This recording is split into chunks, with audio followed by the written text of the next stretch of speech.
दोस्तों नमस्कार। Second world war के बाद यूनाइटेड नेशन बनाया गया, लेकिन यूनाइटेड नेशन के अपने इतिहास में यानी 80 बरस हो गए, इस दौर में कभी ऐसी स्थिति नहीं आई जब यूनाइटेड नेशन जनरल असेंबली की बैठक में खुले तौर पर जिस तरफ अमेरिका खड़ा है और दूसरी तरफ मिडिल ईस्ट या फिर कहें एशियाई देश खड़े हैं, जिस तरीके से अरब कंट्रीज के भीतर हलचल है, जिस तरीके से नाटो कंट्रीज के भीतर हलचल है और जिस तरह भारत और अमेरिका या कहें अमेरिकी राष्ट्रपति ट्रंप और प्राइम मिनिस्टर मोदी दोनों आमने सामने खड़े हैं और एक बड़ा सवाल अंतर्राष्ट्रीय तौर पर यह अब उभर कर सामने आ चुका है कि भारत क्या वाकई चीन और रशिया के साथ जा चुका है या फिर दूसरी तरफ अमेरिका पाकिस्तान को गोद में बैठा चुका है। यह सवाल इसलिए बड़ा है क्योंकि आज रात अमेरिकी राष्ट्रपति ट्रंप का भाषण यूनाइटेड नेशन जनरल असेंबली में होना है और यह मानकर चला जा रहा है कि अमेरिकी राष्ट्रपति के निशाने पर भारत होगा, अमेरिकी राष्ट्रपति के निशाने पर ब्रिक्स होगा, एससीओ होगा, भारत चीन और रशिया का बनता हुआ गठबंधन होगा, डॉलर को लेकर उनकी चिंता होगी। लेकिन इन सब के बीच सबसे महत्वपूर्ण है जो टकराव की परिस्थिति प्राइम मिनिस्टर मोदी और अमेरिकी राष्ट्रपति ट्रंप के बीच शुरुआत हुई, वो ऑपरेशन सिंदूर को लेकर बड़ी होती चली गई और यह माना जा रहा है कि आज रात अपने भाषण में एक बार फिर अमेरिकी राष्ट्रपति ट्रंप ऑपरेशन सिंदूर को लेकर भारत के दृष्टिकोण से हटकर इस युद्ध को रुकवाने का वह खुद दावा करेंगे। यानी जिस दिशा में वो लगातार सवाल उठाते आए हैं कि भारत और पाकिस्तान के बीच परमाणु युद्ध हो जाता अगर वो नहीं रोकते, अगर वो टैरिफ वार का जिक्र ना करते, अगर वो व्यापार रोकने का जिक्र कर देते तो परिस्थितियां नाजुक होती। दरअसल यह युद्ध उन्होंने ही रुकवाया और इन तमाम परिस्थितियों के बीच ध्यान दीजिए, प्राइम मिनिस्टर मोदी ये जानते समझते हैं कि दरअसल इस बार यूनाइटेड नेशन के भीतर जो कुछ हो रहा है वो इस दौर में अंतर्राष्ट्रीय तौर पर जो भी नए समीकरण पावरफुल कंट्रीज से हटकर खास तौर से नाटो कंट्रीज और अमेरिका के बीच मोटी लकीर खींची जा रही है, यूक्रेन और रशिया के युद्ध को लेकर और इन सब के बीच कच्चे तेल की खरीदारी को लेकर अमेरिका का जो रुख है,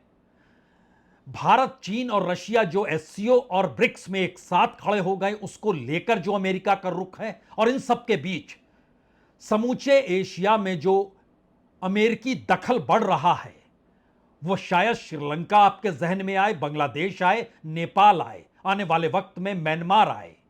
इन सब से हटकर हो सकता है आने वाले वक्त में मालदीव भी आए। लेकिन इन सब के बीच बगराम एयरपोर्ट उसे चाहिए जो अफगानिस्तान में अमेरिकी सैनिकों ने खड़ा किया था। यह मैसेज एक नए टकराव का है, यह मैसेज आने वाले वक्त में अंतर्राष्ट्रीय कूटनीति की दिशा क्या होगी उसका भी है। और शायद यही वजह है टकराव की इन परिस्थितियों के बीच भारत के प्रधानमंत्री नरेंद्र मोदी बिल्कुल नहीं चाहते थे कि जेनेवा में यह स्थिति बन जाए जहां पर वो अमेरिका से टकराते हुए दिखाई दें या फिर जिस बात का जिक्र अमेरिकी राष्ट्रपति कर रहे हैं उस पर उनकी सहमति है या नहीं है यह भी प्रतिक्रिया देने की जरूरत ना पड़े। इसीलिए भारत के विदेश मंत्री Jaishankar United nation general assembly की बैठक में भाग लेने पहुंचे, भाषण वह भी देंगे। उससे पहले उनकी मुलाकात अमेरिकी के मार्को रूबियो से हुई और यह माना जाने लगा कि इसके बाद टैरिफ को लेकर दोनों देशों के बीच जो मुश्किल हालात है वो पटरी पर आ जाएंगे, लेकिन नहीं। आज की रात का भाषण अमेरिकी राष्ट्रपति का भारत के लिए बेहद महत्वपूर्ण है और प्रधानमंत्री मोदी का वह निर्णय जिसमें उन्होंने तय किया कि यूनाइटेड नेशन की इस 80वीं बैठक में वो शामिल नहीं होंगे, जबकि पहली बार 2014 में जब बतौर प्रधानमंत्री prime minister Modi United nation में भाषण देने पहुंचे थे तो उन्होंने यूनाइटेड नेशन के रिफॉर्म का जिक्र किया था। उन्होंने टेररिस्ट ऑर्गेनाइजेशन को लेकर यूनाइटेड नेशन की भूमिका पर सवाल खड़े किए थे और भारत आतंकवाद से कैसे आहत है इन सवालों को भी 2014 में उठाया था। 11 बरस बीत गए लेकिन परिस्थितियां पहली बार ऐसी आकर दुनिया के सामने खड़ी हो गई। जो शख्स अंतर्राष्ट्रीय संगठन, वह भी टेररिज्म के संगठन से जुड़ा रहा, उसको 57 ईयर्स के बाद उस कंट्री को यानी सीरिया के राष्ट्राध्यक्ष को इनविटेशन इस बार गया और वो पहुंच गए हैं। यानी 57 साल से जो देश का प्रतिनिधित्व यूनाइटेड नेशन में नहीं हो रहा था, चूंकि कतर यात्रा के दौरान अमेरिकी राष्ट्रपति ने सीरिया के राष्ट्राध्यक्ष से मुलाकात की और यह माना जाने लगा कि जिस अमेरिकी प्रशासन के दौर में, जब ओबामा का काल था, जब बाइडेन का काल था, उस वक्त जिस शख्स पर लाखों करोड़ रुपए इनाम के घोषित थे, उसी शख्स से अमेरिकी राष्ट्रपति ट्रंप ने मुलाकात करके यह जतला दिया कि दरअसल अमेरिका का रुख इस वक्त सिर्फ दो ही दिशा में जाता है। पहली दिशा, अमेरिका को एक बार फिर सबसे आगे खड़ा करना, इसके लिए टैरिफ और टैरिफ के जरिए दुनिया में बिल्कुल नए तरीके से आर्थिक परिस्थितियों को खड़ा करना पड़ेगा। और दूसरी तरफ दुनिया जो संघर्ष के रास्ते है, वो चाहे आतंकवाद हो, चाहे रूस यूक्रेन हो, चाहे वो इजराइल और ईरान ही क्यों ना रहा हो, यहां तक कि गाजा पर भी जो हमले हो रहे हैं उसको लेकर भी क्यों ना हो, तमाम चीजों को लेकर उनके जहन में नोबेल का शांति पुरस्कार चाहने की चाह रही। इसी दिशा में भाषण भी होगा और अमेरिकी नीति भी उस दिशा में जा रही है। लेकिन महत्वपूर्ण यह भी है कि पहली बार नाटो कंट्रीज ने फिलिस्तीन को मान्यता दी और फिलिस्तीन को मान्यता देने वालों की कतार में फ्रांस भी, ब्रिटेन भी, कनाडा भी, ऑस्ट्रेलिया भी। और फिलिस्तीन की आजादी को लेकर मोनाको हो, माल्टा हो, लग्जमबर्ग हो, बेल्जियम हो, सभी ने एक मुश्त एक साथ खड़े होकर इस बात का जिक्र किया कि इजराइल जिस दिशा में जा रहा है वो गलत है। दूसरी तरफ अमेरिका का रुख इजराइल के साथ का है, यानी एक और टकराव की परिस्थिति यहां से शुरू होती है। लेकिन हमें लगता है शुरू में दो तस्वीरें बड़ी मायने रखेंगी। पहली तस्वीर मैक्रोन की है। फ्रांस के राष्ट्रपति मैक्रोन ने जब कहा वह फिलिस्तीन को मान्यता दे रहे हैं और इजराइल को समझना होगा, शांति स्थापित करने की जरूरत है और फिलिस्तीन को मान्यता सिर्फ वहां के लोगों के लिए नहीं बल्कि उसकी पुरातन संस्कृति और उसके रूट्स जो दुनिया के मानचित्र पर हैं और जिस तरीके से हैं, इसी वजह से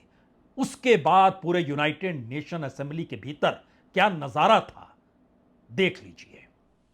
Le temps est venu. C'est pourquoi,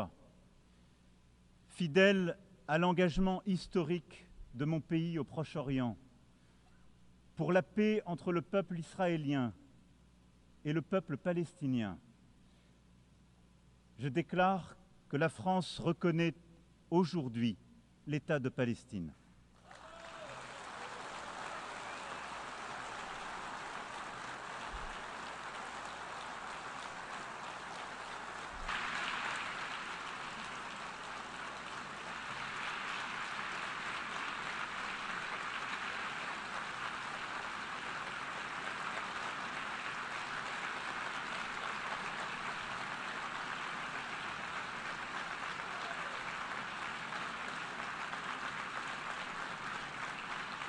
ध्यान दीजिए तो फिलिस्तीन को लेकर भारत की घरेलू राजनीति भी उलझी हुई है।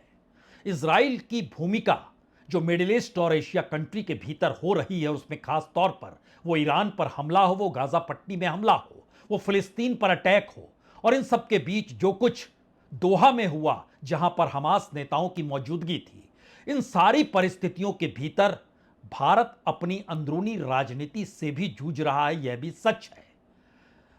और भारत के प्रधानमंत्री नरेंद्र मोदी जानते हैं कि दरअसल यूनाइटेड नेशन जानते जाते वो सवाल तमाम इजराइल को लेकर खड़े भी होते, और इजराइल के साथ इस वक्त भारत बेहद करीबी रिश्तों के साथ जी रहा है। और भारत के एकमात्र प्रधानमंत्री नरेंद्र मोदी ही हैं जो इजराइल गए, खुले तौर पर मान्यता दी, और युद्ध के वक्त मान्यता इजराइल को मिली और ऑपरेशन सिंदूर के वक्त इजराइल से मान्यता भारत को मिली। लेकिन अंतर्राष्ट्रीय तौर पर अगर परिस्थिति कई अलग अलग खेमों में बंटती हुई उन हालातों के साथ दिखाई दे रही है जो सेकेंड वर्ल्ड वॉर के बाद कभी किसी ने सोचा नहीं था, तो उस कतार में अब अमेरिका की भूमिका क्या होगी, यह वाकई मायने रखता है। क्योंकि अमेरिकी राष्ट्रपति ट्रंप की मुलाकात उन तमाम देशों के साथ होने वाली है जो कि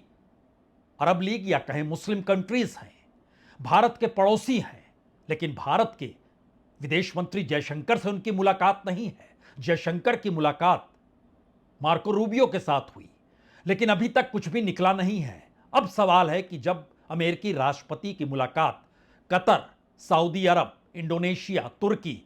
मिस्र, यूनाइटेड अरब अमीरात, जॉर्डन और पाकिस्तान के राष्ट्राध्यक्षों के साथ होगी, तो उसमें सिर्फ बात क्या गाजा की होगी, फिलिस्तीन की होगी, हमास को लेकर होगी? क्योंकि अरब और मुस्लिम देश को लेकर अमेरिका यह चाहता है कि वह अमेरिका से हटकर यह देश गाजा में अपनी सेना भेजे, इजराइल के लिए एक अनुकूल रास्ता बने जहां से वो सेना हटा पाए और उनकी सेना की मौजूदगी वहां पर नए तरीके से गाजा को खड़ा करने में लग जाए। हालांकि भाषण के बाद वो यूक्रेन, अर्जेंटीना, यूरोपीय यूनियन, इन तमाम देशों से मुलाकात भी करेंगे, इनके राष्ट्राध्यक्षों के साथ वो मुलाकात भी करेंगे, लेकिन जितने देशों का नाम हमने लिया उसमें भारत कहीं नहीं है। और सबसे बड़ी बात यह है कि सीरिया के राष्ट्राध्यक्ष अहमद अल-शरा, जो 57 ईयर के बाद सीरिया का प्रतिनिधित्व करते हुए यूनाइटेड नेशन पहुंचे हैं, और तमाम देशों से जो उनकी मुलाकात हो रही है, उनके साथ जिन नेताओं की तस्वीर निकल कर आ रही है, वो बहुत साफ तौर पर बतला रही है कि इसमें भी कल तक अमेरिका जिस आईएसआईएस के खिलाफ था, भारत खुद आईएसआईएस के खिलाफ जिस तर्ज पे खड़ा था, अमेरिकी राष्ट्रपति एक झटके में बदल गए और यूनाइटेड नेशन ने न्योता दे दिया। लेकिन भारत की इस पर सहमति आतंकवाद को लेकर कभी नहीं रही है। हमें लगता है अहमद अल-शिरा की वो तस्वीरों को जरूर देखिए जो यूनाइटेड नेशन में उनकी मौजूदगी नजर आ रही है।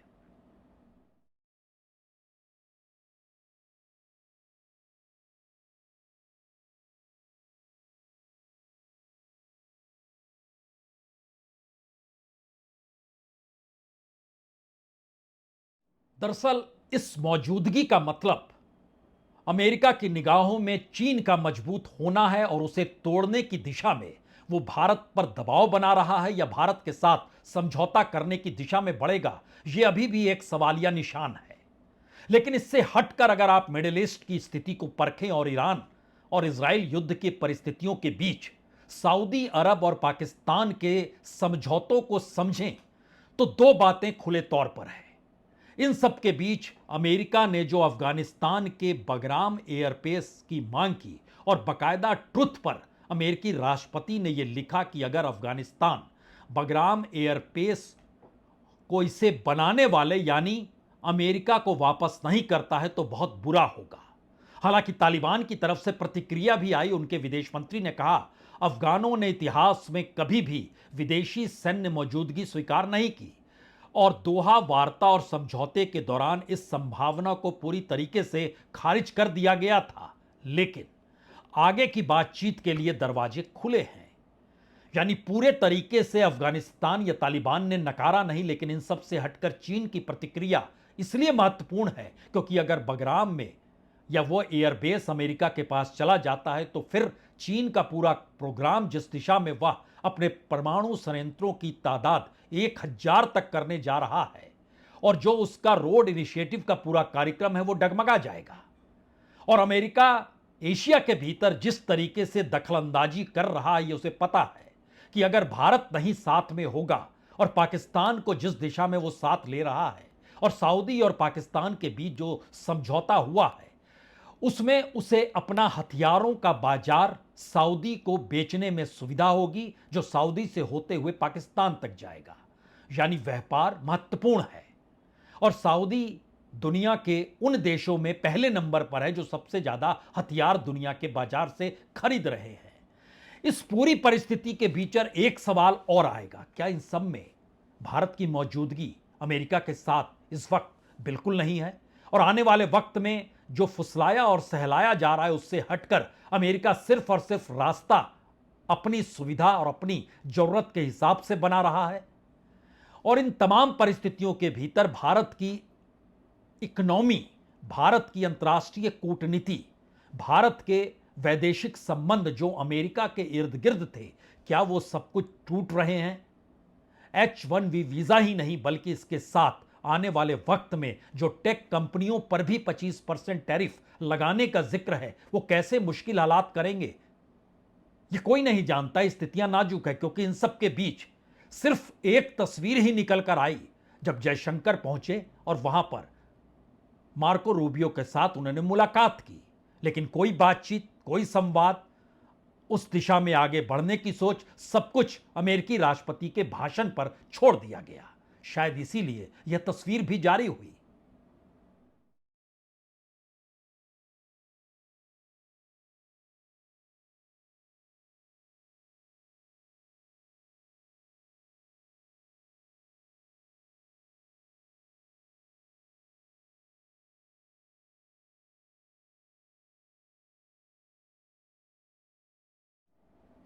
भारत के विदेश मंत्री जयशंकर मौजूद हैं और सवाल यह भी है कि वो यूनाइटेड नेशन में जो भाषण देते हैं उसमें किस बात का जिक्र करेंगे। क्या भारत की नीति बीच वाली नीति रहेगी जिसमें वह एक तरफ चीन, दूसरी तरफ अमेरिका को खड़ा कर देंगे? क्या भारत की नीति इजराइल के साथ भी होगी और वह फिलिस्तीन और मिडिल ईस्ट को लेकर भी साथ खड़े होंगे? क्या भारत की नीति सिर्फ राष्ट्रहित का जिक्र करते हुए रूस से कच्चे तेल खरीदने का खुल्लम खुल्ला जिक्र होगा क्या? यह सवाल इसलिए महत्वपूर्ण है क्योंकि हर कोई मानकर चल रहा है कि अमेरिकी राष्ट्रपति जो भाषण देंगे उसके निशाने पर ब्रिक्स होगा। उसके निशाने पर ब्रिक्स की वो करेंसी होगी जिसका इजहार ब्राजील ने खुल्लम खुल्ला किया, चीन की मौन सहमति रही, रशिया ने भी उस पर सहमति जताई, भारत ने पांव पीछे खींचे। ये मानते और समझते हुए कि अमेरिका के साथ संबंध आने वाले वक्त में बेहतरीन हो जाएंगे।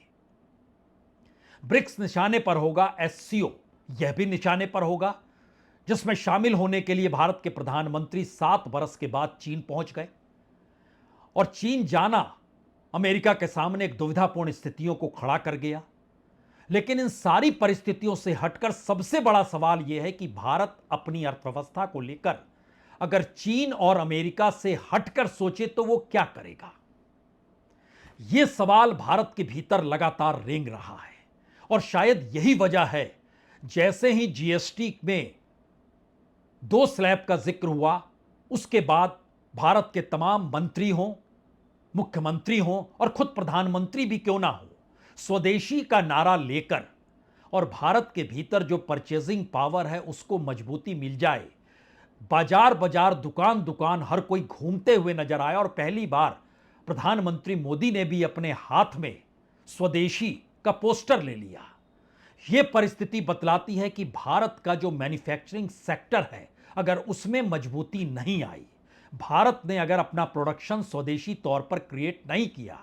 तो फिर उसकी निर्भरता अंतर्राष्ट्रीय बाजार और अंतर्राष्ट्रीय पूंजी पर तो टिकी ही रह जाएगी। शायद यही वो वजह है जिसमें भारत के सामने अपने राष्ट्रहित का जिक्र करते हुए बीते 11 वर्षों में आर्थिक परिस्थितियां जो डामाडोल हुई, उसकी निर्भरता अमेरिका पर बढ़ती चली गई, निर्भरता चीन पर बढ़ती चली गई। हमें लगता है एक नजारा देखना चाहिए,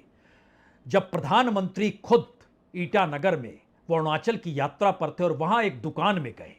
और हाथ में उन्होंने बकायदा कुटीर उद्योग के उस दुकान में पहुंचकर स्वदेशी का पोस्टर ही हाथ में ले लिया।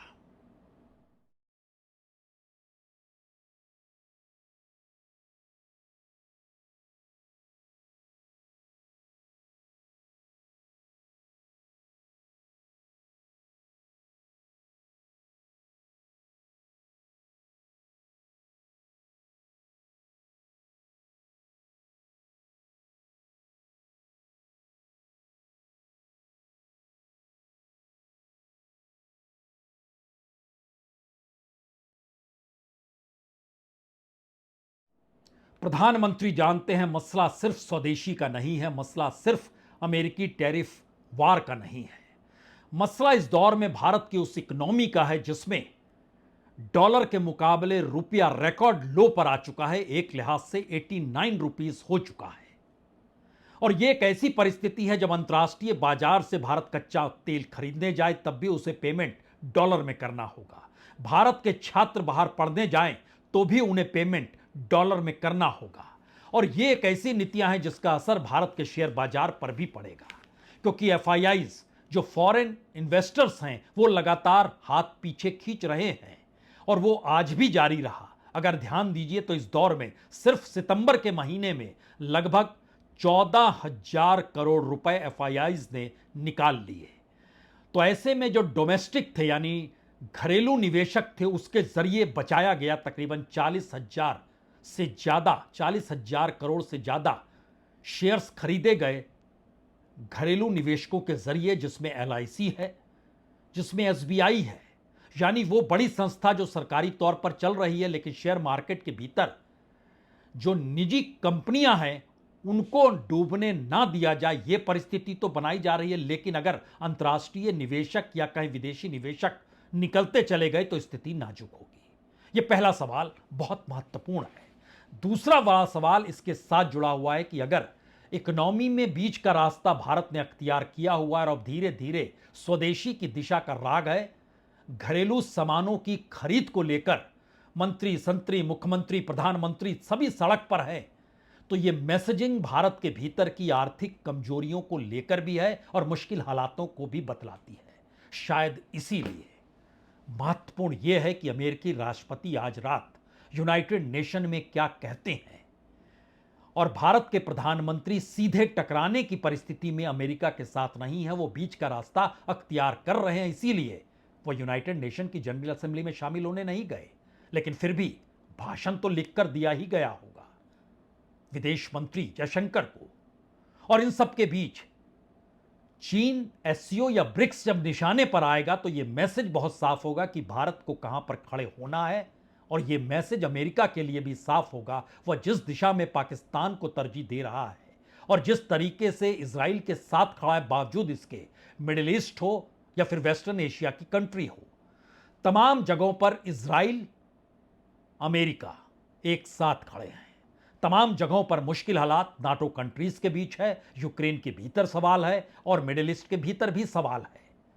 भारत किस दिशा में जाएगा, यह चुनौती और इम्तिहान आज रात राष्ट्रपति ट्रंप के भाषण के बाद मुश्किल होंगे, आसान होंगे, या फिर ये कौन सी दिशा में जाएंगे और इसके बाद किस रास्ते को भारत पकड़ेगा, बहुत कुछ इस पर टिका हुआ है। बहुत बहुत शुक्रिया, बहुत बहुत शुक्रिया।